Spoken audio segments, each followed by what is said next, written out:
You monitor the standard ECG leads, like 1, 2, or 3, with this ECG cable. You can also monitor the ECG with these therapy electrodes, otherwise known as quick combo electrodes. These electrodes can be used for monitoring, pacing, defibrillation, and synchronized cardioversion. First, we'll cover the standard leads using the 4-wire cable. Attach it to the green port and turn on the monitor. Now the electrodes. You've probably gotten by applying ECG electrodes without skin prep, and the tracing was okay, but more likely than not, noise is going to be a problem. You can save yourself a lot of time by following these basic recommendations to decrease noise. Put the electrodes on the lead wire first before you apply them to the patient. Choose a site with minimal hair, or shave the site.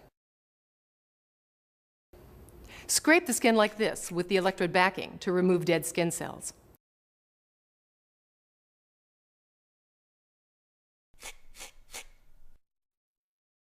Secure the ECG cable to prevent tugging on the lead wires and electrodes. Okay, electrodes are on. Select the lead you want to monitor. If you see a dashed line and paddles, press lead just once to automatically select lead 2. If you want to change the size, press size until you get the size you want, or use the speed dial. Now let's monitor with the therapy electrodes. Clear clothing from the chest and prep the skin for good contact. Don't put electrodes over medication patches, ECG electrodes, or implantable devices. Wipe the skin clean and dry if necessary. Shave the sites if necessary. Now, look at the picture on the therapy electrode. This one goes on the patient's upper right torso, lateral to the sternum and below the clavicle. Press it down firmly to get good contact. Place the other electrode under the arm. Place it lateral to the patient's left nipple in the mid-axillary line. Connect the therapy electrodes to the therapy cable. If you don't see an ECG, you need to switch to paddles lead. Press lead once, and it will automatically change to paddles lead. That's ECG monitoring. Remember, the monitor screen is intended only for basic rhythm interpretation and not ST segment or other diagnostic interpretation. For that, you'll need to obtain a 12-lead ECG, which is covered in the 12-lead section.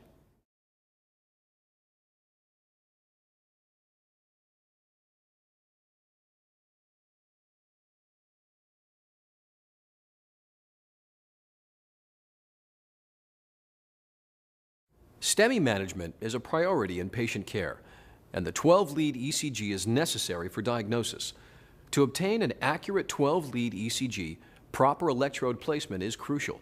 Let's go over how to do that. With practice, you'll get very quick at it. Just like ECG monitoring, we have the limb leads, but for acquiring a 12-lead ECG, we need to put the limb leads out here on the limbs. You can put the electrodes anywhere along the limbs, just not on the torso.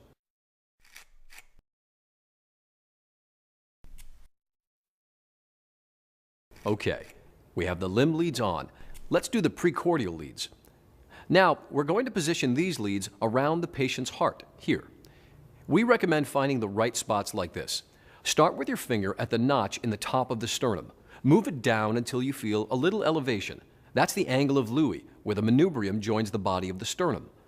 Move your finger to the patient's right a little and drop it into the second intercostal space. Down a little to the third intercostal and one more to the fourth intercostal space. Put the first electrode right there. From the first electrode, run your finger across the sternum to the fourth intercostal space on the patient's left. Place the second electrode right there. Next, we're going to skip over the third electrode and place the fourth. Move down to the fifth intercostal and then to the mid-clavicular line, right there. Place the fourth electrode. Now go back and put the third electrode halfway between the second and fourth electrodes. There. Good. The fifth and sixth electrodes are both at the same level as the fourth. Put the fifth on the anterior axillary line. And put the sixth on the mid-axillary line. Good. Now, before we acquire a 12-lead ECG, let me make a couple of other points about electrode placement. With a female patient, you might need to place the third, fourth, fifth, and sixth leads underneath the breast rather than on the breast. You can see how the placements are adapted in this particular case. And never use the nipple as a reference for lead placements on either men or women. Nipple locations just vary too much from patient to patient. Okay, all the electrodes are on. Connect the precordial lead attachment to the ECG cable like this. Ask the patient to lie still and push this button to acquire a 12 lead. This is the first 12 lead ECG for this patient, so the age menu appears. Use the speed dial to enter the patient's age and sex. Both are important for the analysis algorithm to provide correct interpretive statements. If you don't enter anything, the defaults of 50 and male are used for the interpretation. It will take a few seconds to acquire the data. It acquires a 12-lead ECG, analyzes, stores it, then prints it out automatically with lots of useful information. Here's the printout. This is an example of a 3-channel standard format. Other formats are available. Notice the word unconfirmed at the top of the report. This means that the algorithm's interpretive statements should only be used to prescribe or withhold treatment when the ECG waveform data has been confirmed by qualified medical personnel. There's a feature of the LifePak 15 you should know about called ST trending. It can be very useful in STEMI management. Be sure to watch the section on vital sign and ST segment trends and read about it in the operating instructions. Okay, now one thing that can go sideways is when you press 12 lead, you might get this message: noisy data. Press 12 lead to accept. The noise is usually patient or electrode related. So here are some preventive things you can do to avoid common sources of ECG noise in the first place. Use fresh electrodes from sealed packages. Develop the habit of a brisk skin prep. Make sure the patient is warm and comfortable with arms and legs supported. That goes a long way to reduce noise from muscle tension. Try to wait at least 30 seconds after applying the electrodes before you press 12 lead. Electrodes need a little time to stabilize. Secure the lead wires and the cable to eliminate any tugging on the electrodes. When the noise is eliminated, the 15 automatically completes the 12 lead report. If you've done everything you can but the noise still persists, look for electronic interference from radios or other electronic equipment. And, like the message says, you can press 12 lead again despite the noise. The 12 lead ECG will be printed but without the interpretive statements. If you have to defibrillate, be sure to remove all the electrodes that could interfere with therapy electrode placement.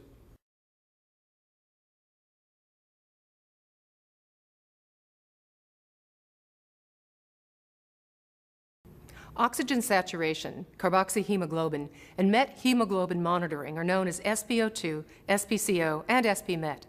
Together, all three are known as Rainbow SET technology. Your LifePak 15 monitor defibrillator may or may not have the capability to monitor all three. There are two ways to check if your device has CO or MET. The first is to watch the screen closely when you power on the 15. All the vital sign capabilities display briefly. Watch the SpO2 display area here closely during startup.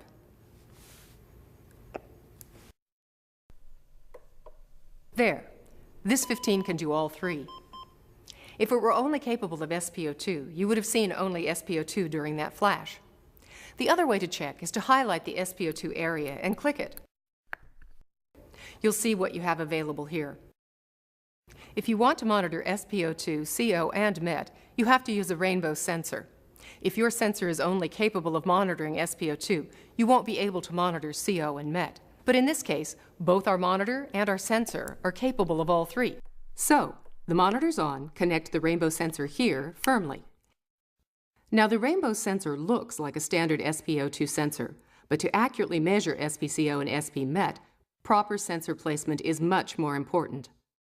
The preferred site is the ring finger of the non-dominant hand. Put it on the patient like this, with the cable on the back of the hand. Slide it on until the finger tip touches the raised stop inside the sensor. Good. Shield the sensor from ambient light and have the patient hold still while it self-calibrates. Calibration can take 15 to 30 seconds. Confirm that the reading appears and is stable. If you use SpO2 alone, without ECG monitoring, the SpO2 pulse rate is shown here. The height of this bar indicates the quality of the signal. If you want, you can display the SpO2 plethysmograph, or pleth waveform, on the screen. Use the speed dial to outline channel 2 or 3. Click it and scroll through the channel menu to select SpO2. The waveform is automatically sized for optimum viewing. Now let's look at SpCO and MET. When the patient is connected to a rainbow sensor and we have a good SpO2 reading, SpCO and SpMet are also monitored continuously in the background. When the patient's CO or MET is abnormally elevated, for example, the patient's CO goes over 10% or MET goes over 3%, an advisory occurs. There's an alarm tone, an advisory message, and the elevated value starts flashing here instead of the SpO2. To acknowledge the advisory, press alarms. The SpO2 replaces the CO value, but the advisory message stays on the screen until the value drops below 10%. The SpMet advisory works the same way. So, if you are monitoring with a rainbow sensor and there is no advisory, then you know that the patient's CO is less than 10% and MET is less than 3%. But if you want to check those actual readings, there are two ways to do it. You can press print and get a printout of the vital signs. You see the CO and MET values up here on the strip. Or you can manually display the value in the SpO2 area. Rotate the speed dial to outline the SpO2 area and press it. Select Parameter from the menu and then select SpCO or MET. The value displays for 10 seconds, then reverts to SpO2. If you have difficulty getting a stable signal or the value shown is questionable, consider these factors. Is the sensor size correct for the patient? Consider using a pediatric sensor for adults with small fingers. Is the sensor aligned properly on the patient's finger? Try taking it off and putting it back on again. Make sure the tip of the finger touches the raised stop inside the sensor. Is the sensor too tight? Is the site well perfused? Some patients have different levels of perfusion on different fingers. Try another finger. If there are notable temperature differences, use the warmer finger. Is the patient moving excessively? If so, get the patient to hold still or move the sensor to a less motion-prone location. It's especially important to keep a rainbow sensor motionless during its self-calibration process. Is there interference from bright lights like sunlight or emergency lights? You should cover the sensor to block the light. Again, that's particularly important while a rainbow sensor is self-calibrating. If the readings still seem questionable, get 2 or more readings from different fingers and average them. And remember, it's important to be familiar with your sensor's instructions for use. The SpO2, CO, and MET monitor has built-in messages to help troubleshoot problems that may occur. Refer to the troubleshooting tips and the operating instructions for the messages and corrective actions. Remember, SpO2, CO, and MET monitoring are tools to be used in addition to patient assessment.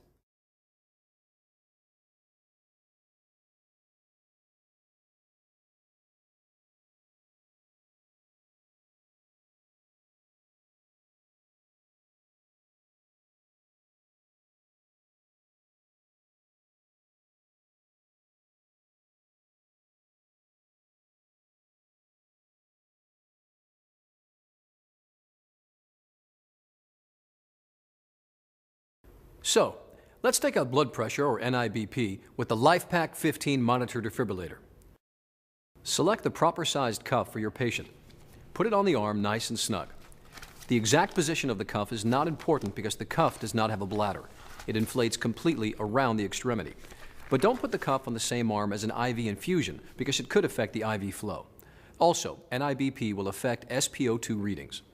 Connect the tubing to the 15. Push it straight in until you hear a snap.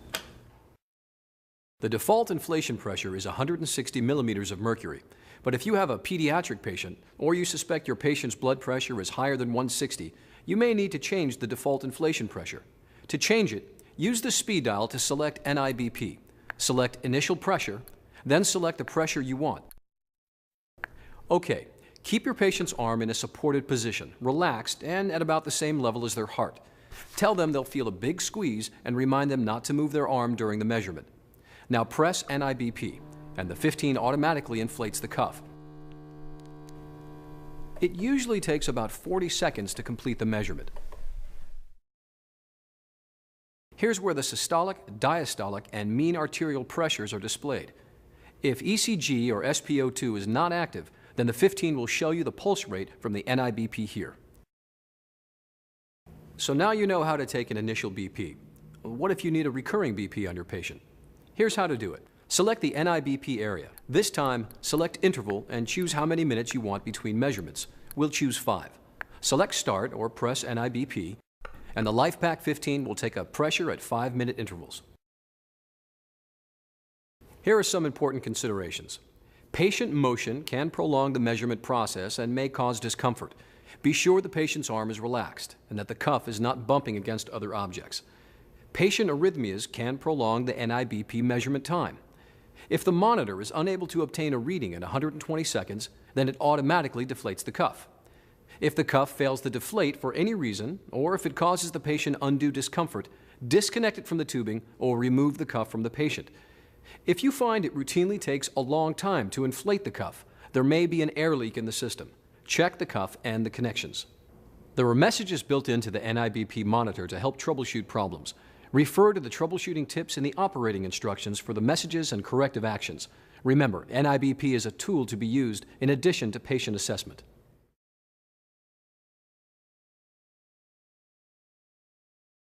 End-tidal CO2 monitoring, or capnography, is another helpful tool in the LifePak 15 monitor defibrillator. Use it to continuously measure the expired carbon dioxide in adult and pediatric patients. It's important to be familiar with your filter line's instructions for use. Okay, let's set up for monitoring. You'll be working with these MicroStream accessories, either the airway adapter and filter line for intubated patients or a nasal filter line for patients who are not intubated. The 15 is on, open the connector door and connect the filter line. Turn the filter line clockwise until it is tight. There's a CO2 initializing message, and you see dash marks here for the respiratory rate. You can display the CO2 waveform in channel 2 or 3. Use the speed dial and select CO2 from the menu. The waveform will be a dashed line until the monitor finishes initializing. Then it becomes a flat line. Now, put the filter line on the patient, and there is your CO2 value and waveform. The monitor automatically selects the scale for the best visualization of the waveform. For your reference, CO2 must be greater than 3.5 for the waveform to appear, and at least 8 to recognize a breath and count a respiratory rate. The respiratory rate is averaged over the last 8 breaths.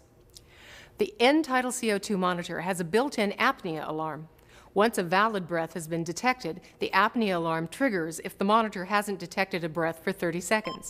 The message, "Alarm Apnea," appears, and the time since the last detected breath.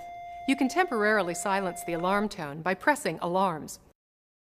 First, check the patient and whether the filter line is still attached. The alarm clears when the next breath is detected. When you're done with CO2 monitoring, disconnect the filter line and dispose of it. Do not reuse, sterilize, or clean CO2 accessories. They are for single-patient, one-time use. There are messages built into the CO2 monitor to help troubleshoot problems. Refer to the troubleshooting tips and the operating instructions for the messages and corrective actions. Remember, CO2 monitoring is a tool to be used in addition to patient assessment.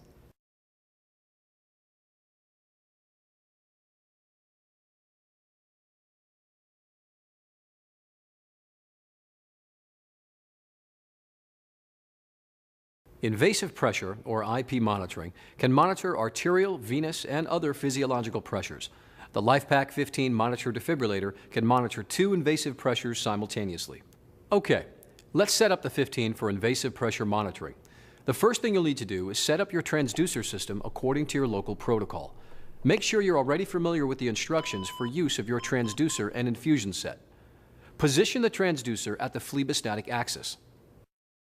Now, connect the invasive pressure cable to the transducer, and then to the P1 connector on the monitor. The default label is P1.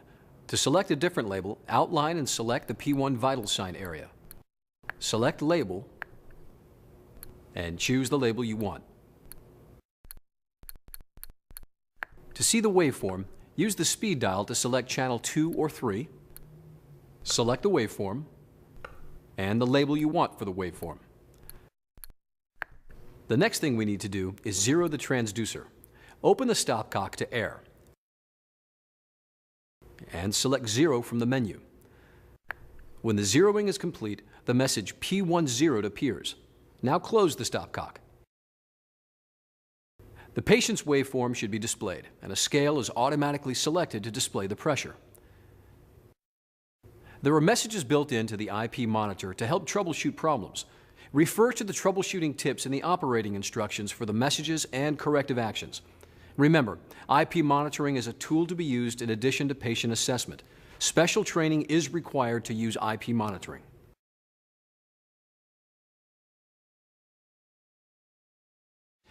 The LifePak 15 temperature monitor is intended to continuously monitor body temperature. You will need the temperature adapter cable and one of these single-use disposable temperature probes, the esophageal rectal, the Foley catheter, or the skin probe. Not all temperature probe connector cables are compatible with the LifePak 15. Make sure you only use the adapter cable that is approved for use with the 15. Okay, connect the cable to the temp port on the 15. Then connect the probe to the cable, like this. And attach the temperature probe to the patient according to the instructions for use that came with the probe, or your local protocol. You can also place the probes first, especially Foley catheters and esophageal, like the one seen here, and then connect them to the adapter cable. It can take up to 3 minutes for the temperature probe to stabilize after placement. The reading will appear on the monitor as soon as the temperature reading comes into range, between 24.8 and 45.2 degrees Celsius, or 76.6 to 113.4 degrees Fahrenheit. Confirm that the reading appears and is stable. Use the default label Temp. If you want to change the label, click the Temp area, select Temp, and choose a label from the list.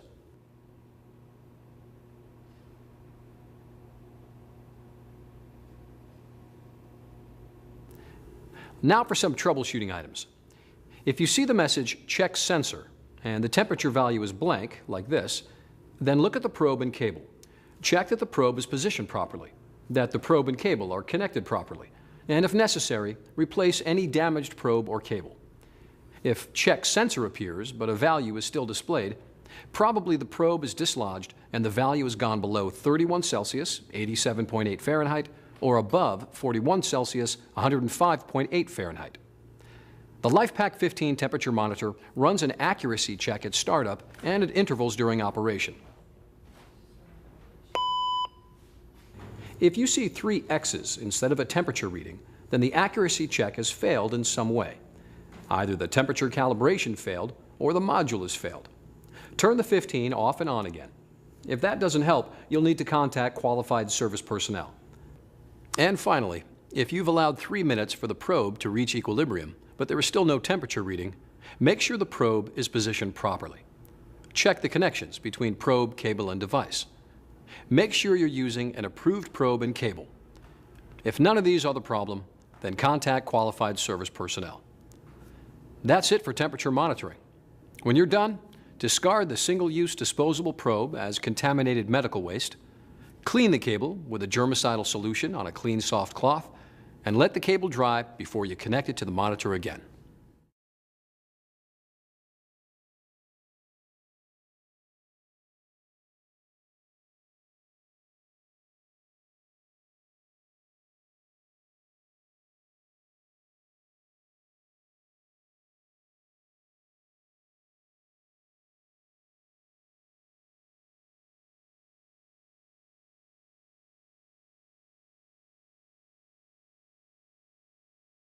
The LifePak 15 monitor defibrillator can graphically display and document the patient's vital signs and ST segment measurements over time with the trending feature. Here's an example of an SpO2 trend graph over 30 minutes. When the trending feature is on, the monitor samples and stores data from all active vital signs at 30-second intervals. You might see a blank space like this on the graph if data was unavailable at that point for any reason. You can display trend graphs in Channel 2 and 3. The patient's ST segment measurements can be trended just like each active vital sign. ST trending starts with the patient's first 12-lead ECG. The part of the patient's ST segment that is measured is the J point. When a 12-lead ECG is obtained, the LifePak 15 automatically chooses the lead with the most STJ displacement to display on the graph. As long as all 10 lead wires remain connected to the patient, it will measure STJ every 30 seconds and plot it. If a lead is off or the ECG data is too noisy, ST measurements are not obtained, and the graph shows a blank for that period. If an STJ in any lead deviates from the initial measurement by 1 millimeter or more, and the deviation persists for 2.5 minutes, the monitor automatically prints another 12-lead ECG. To print the trend graphs, select Options, Print, Report, Trend Summary, and Print. Vital sign and ST graphs are tools to be used in addition to patient assessment.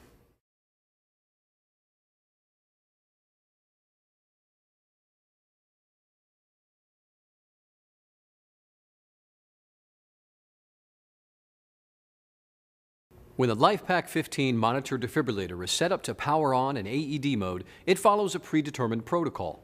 AED mode is intended for use only on patients in cardiac arrest who are unconscious, not breathing normally, with no pulse or other signs of circulation, and at least 8 years old. We're going to look at how AED mode operates using physio-controlled default settings. But be aware that the 15 can be set up differently based on your organization's medical direction. Make sure you're familiar with how your 15 is set up for your protocols. So, let's begin. You have an unresponsive patient. Verify the patient is not breathing normally and has no pulse or other signs of circulation. Turn on the defibrillator. If you can, get the patient onto a hard surface and away from any standing water. Bare the chest. Prep the skin if necessary, as we described in the ECG monitoring section. Place the electrodes in the anterior lateral position as shown in the picture on the back of the electrodes. Make sure the electrodes do not touch each other, lead wires, ECG electrodes, dressings, or medication patches. Be sure the entire electrode surface adheres to the skin. Place electrodes away from implanted devices if possible.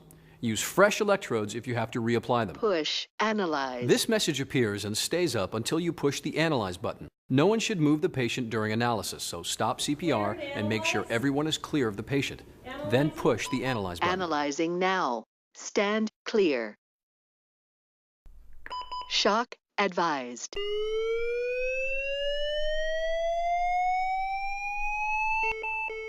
Stand clear. Push shock button. Before you push the shock button, look around to make sure everyone is clear of the patient and clear of anything in contact. Make sure concentrated sources of oxygen are well away from the patient's chest. If it's not safe to push the shock button, you can press the speed dial to cancel the charge. Or if you don't push the shock button within 60 seconds, the defibrillator will automatically cancel the charge. You'll see this message. Push Analyze. Push Analyze again to reanalyze and charge. Analyzing now. Stand clear. Shock advised.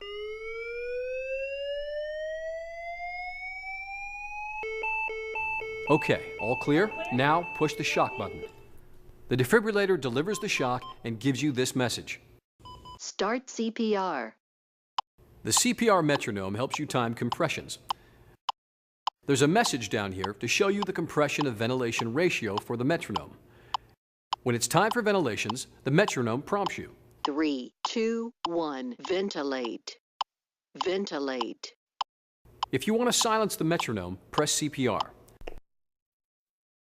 To resume the metronome, press CPR again.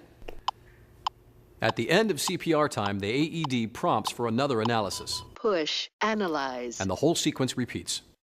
Okay, let's go back to the beginning.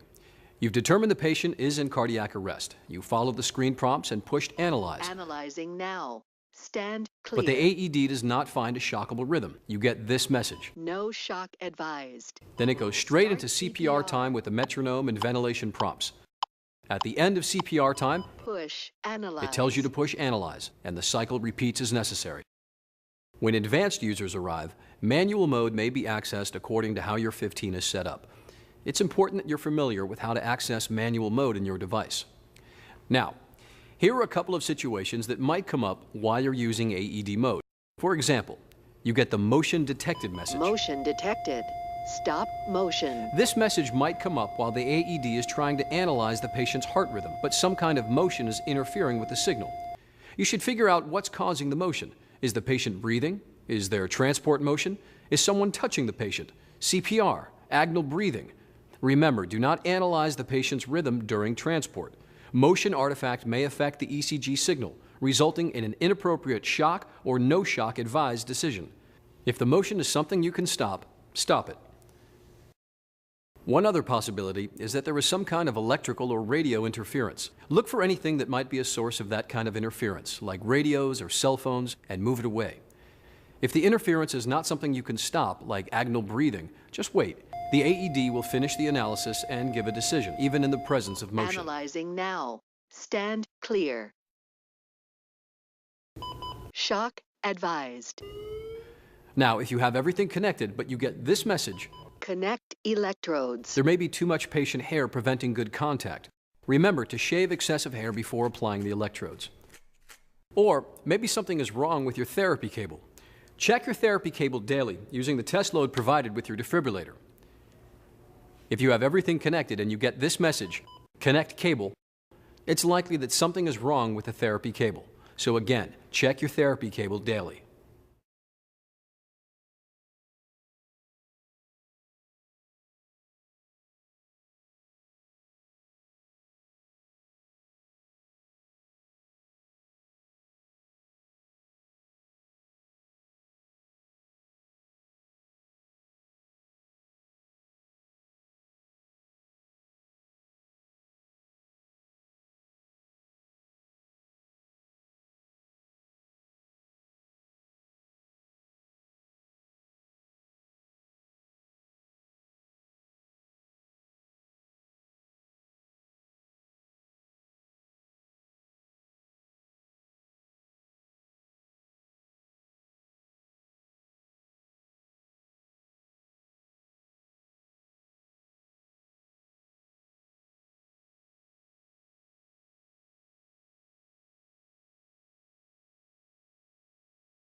Manual defibrillation. First, let me mention that the Physio-Control default configuration for the LifePak 15 monitor defibrillator is to power on in manual mode. If your 15 has been set up to power on in AED mode, access to manual mode might be conditional. It's important that you are familiar with how your defibrillator is set up and how to access manual mode on it. Okay, the 15 is on, we're in manual mode, and we have confirmed that the patient is in cardiac arrest. Place the electrodes in the anterior lateral position. Make sure the electrodes do not touch each other or lead wires, ECG electrodes, dressings, or medication patches. Be sure the entire electrode surface adheres to the skin. If you know the patient has an implanted device, place the therapy electrodes away from it if possible. If you have to reapply therapy electrodes for any reason, replace them with new electrodes. 200 joules is already selected. If you want a different energy level, press Energy Select. Choose the energy level you want. Press Charge. There's a charging tone and a charging bar. Now it's fully charged and you can see the available energy. Look around and make sure everyone is clear of the patient and anything in contact with the patient. Make sure concentrated sources of oxygen are well away from the patient's chest. Look at the screen again to confirm that the rhythm is still shockable. If it's not safe to push the shock button, you can cancel the charge by pressing the speed dial. If you don't push the shock button within 60 seconds, the defibrillator will cancel the charge automatically, and you'll see this message. In a case where you do push the shock button, the shock is delivered. Start CPR according to your protocol. To activate the CPR metronome, press CPR. The CPR metronome menu appears and the metronome is activated using the default setting Adult, no airway, 30 to 2. If you want to change the metronome setting or stop the metronome, use the speed dial to highlight and select the choices. The metronome gives you talks to time compressions and prompts for ventilation. 3, 2, 1. Ventilate. Ventilate. At the end of your CPR period, stop CPR briefly and assess the patient's rhythm. Repeat the shock sequence if necessary. For more information on the CPR metronome settings, refer to the operating instructions. Okay, let's go over a few troubleshooting tips. Now, if you have everything connected and you push the charge button, but you get this message, connect electrodes, there may be too much patient hair preventing good contact. Remember to shave excessive hair before applying the electrodes. Or maybe something is wrong with the therapy cable. Check your therapy cable daily using the test load provided with your defibrillator. If you have everything connected and you push the charge button, but you get this message, "Connect cable," it's likely that something is wrong with the therapy cable. So again, check your therapy cable daily. If you're attempting to defibrillate but nothing happens when you press the shock button, check to see if sync is on. If it is, turn sync off and proceed with the defibrillation.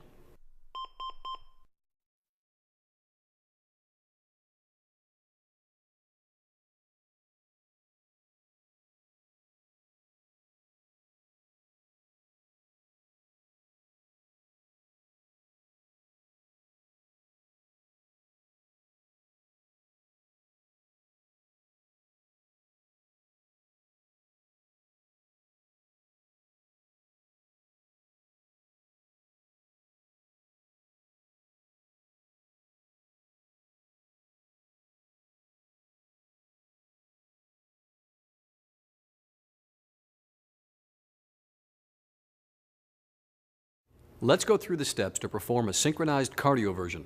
Prepare the patient for the procedure according to your organization's protocol. The defibrillator is on and the patient is hooked up to a 4-wire ECG cable. We are monitoring lead 2. We're using this lead because it's the lead that gives us the tallest QRS complexes. You want to choose the lead with the greatest QRS amplitude or height. It doesn't matter if it's negative or positive, just that it's tall. Now press the sync button. At the bottom of the screen, you can see the sync mode message telling you that you're in sync mode. The triangles on the ECG are the sense markers. They should appear near the middle of each QRS complex. Don't worry if the placement varies a little bit. If you don't see them at all, adjust the ECG size or select another lead. The sync LED flashes with each detection. Prep the patient's skin and place the therapy electrodes the same way we did for manual defibrillation.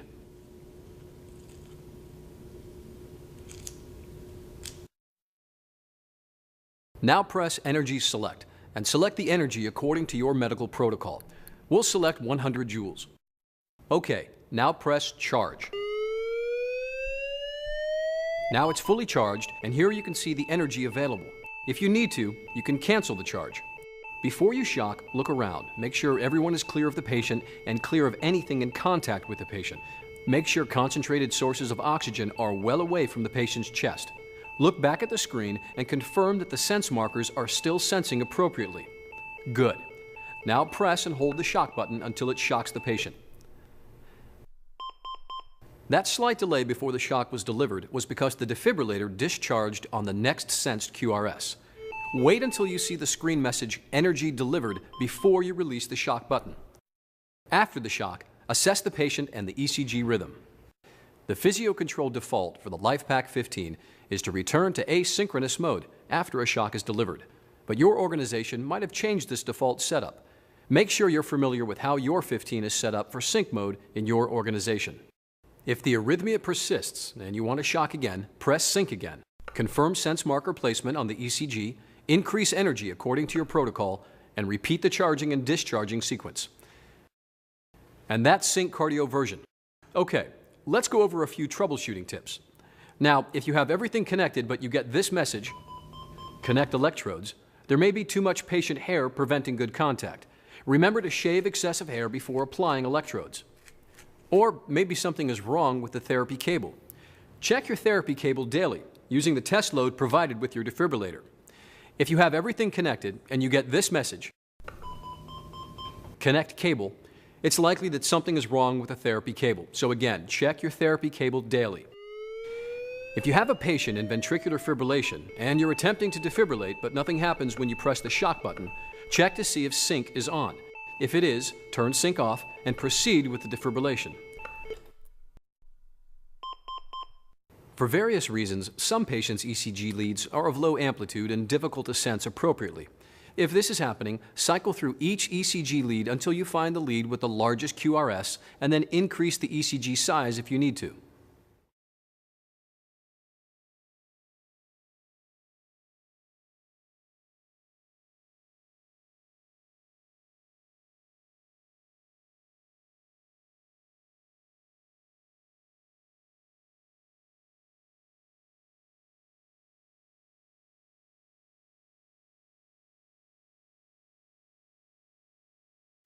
The LifePak 15 monitor defibrillator can be used for either demand or non-demand pacing. Demand pacing is used for most patients, so that's what we'll show here. First of all, before you start pacing someone, always consider the need for patient analgesia or sedation. Okay, connect the ECG leads to the patient.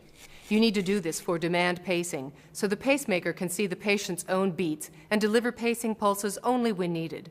Also, although the quick combo electrodes can be used both to monitor ECG and for pacing, they can't do both at the same time. So, here we go. We have the ECG leads on and lead 2 is displayed.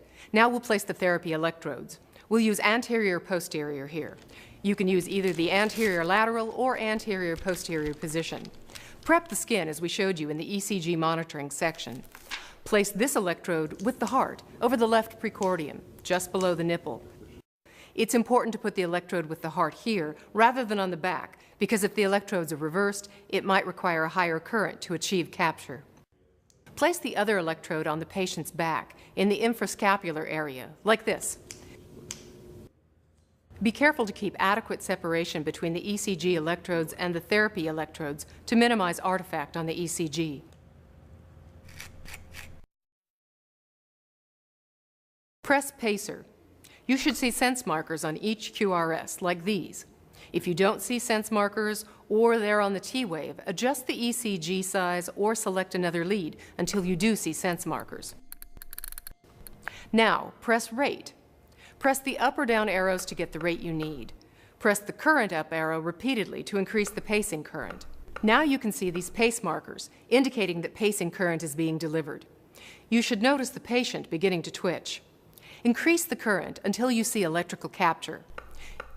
You'll have electrical capture when each pace marker is followed by a wide QRS and a T-wave, like this. It's important to be aware that the average current needed for capture is between 50 and 100 milliamps. The final step is to ensure that you also have mechanical capture. Palpate the patient's pulse and obtain a blood pressure. Pulse oximetry may also be useful. Observe the patient continuously while actively pacing. The patient's response to pacing therapy may change over time. If you need to check the patient's underlying rhythm, press and hold pause to temporarily reduce the pacing rate. Release the button to resume pacing at the set rate. To stop pacing, press pacer. A few more things. During pacing, you always see dashes up here instead of a heart rate, and the heart rate alarms are disabled. It's important to frequently assess the patient for mechanical capture. If an ECG lead comes off, pacing switches to non-demand, and the monitor shows a dashed line for the ECG.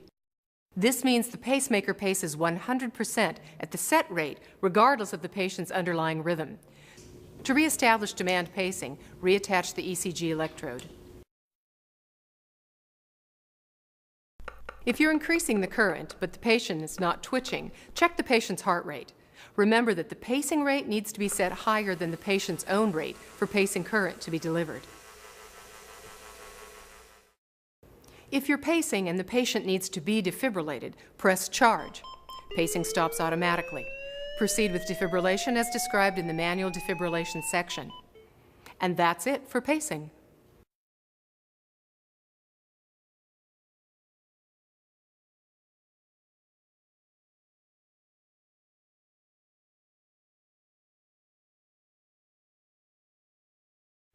You can operate the LifePak 15 monitor defibrillator with these lithium-ion batteries, or with an AC or DC power adapter. We're going to start by talking about the batteries. The LifePak 15 batteries only work with the LifePak 15. They're not interchangeable with other LifePak devices. A LifePak 15 battery is gray. You should routinely inspect each battery. If you see any leakage or damage, recycle it or discard it. Press this button to check the charge level. This one has a full charge. One LED flashing means it's very low and needs to be charged. If you see more than one LED flashing, it means the battery is faulty and you should send it to your authorized service people. This one is fine, it just needs a charge. This one is almost full, but before you put it in, Inspect these pins in the battery wells to be sure there's no damage. Put it in like this. Click it in gently. To remove it, just push this little clip in and tilt the battery out. Okay, 2 batteries in. Let's power it up and look at battery information. You can see the battery status up here on the home screen. 2 batteries are installed, and the battery in well 1 is highlighted. That means it's our power source right now. You can see the charge status for each battery. The 15 automatically uses the battery with the lowest charge first and switches to the other battery when the first battery is exhausted. If I take out the first battery, you can tell there's no battery in well 1, and the highlight shifted to the second battery. Now it's getting power from that battery. When I put it back, it appears in the display. And since that battery has a lower charge, the 15 switches to it automatically. When the charge gets very low, you'll see the low battery message like this. When both batteries run out, the device shuts off. The 15 will charge the batteries in the battery wells when it's plugged into a power adapter. To use either the AC or DC power adapter, connect the power cord to the adapter and plug it into a power source. You can tell it's connected by this green LED strip here. Now, connect the power adapter cable to the power adapter, like this, and the green end to the defibrillator back here. You know you're connected to auxiliary power when you see this LED lit up. You can tell the status of the battery by this indicator here. The LED is lit when the installed batteries are full, and it flashes when either battery is charging. The LED is not lit when there are no batteries installed, or when an installed battery is unable to be charged. We're on auxiliary power now, so it's not using either battery. And you can see battery 1 is recharging. The battery highlight on the screen has disappeared. Although the 15 can operate with only auxiliary power and no batteries, you should have at least 1 battery in it at all times, and keep installed batteries fully charged. If the monitor defibrillator loses power for more than 30 seconds, it reverts to your user default settings and starts a new patient record. You should keep the 15 plugged into the optional DC or AC power adapter whenever possible to help manage and maintain battery charge. Be sure to read the section in the operating instructions on battery maintenance and the external power adapters. If you have the output extension cable with a breakaway connector, it needs to be secured as described in the power adapter instructions for use. It's designed to break away when you need to move quickly, but the connector will last longer if you manually disconnect it whenever possible. Inspect and test everything daily to make sure it's in good operating condition and ready to use. There's an operator's checklist in the back of the operating instructions.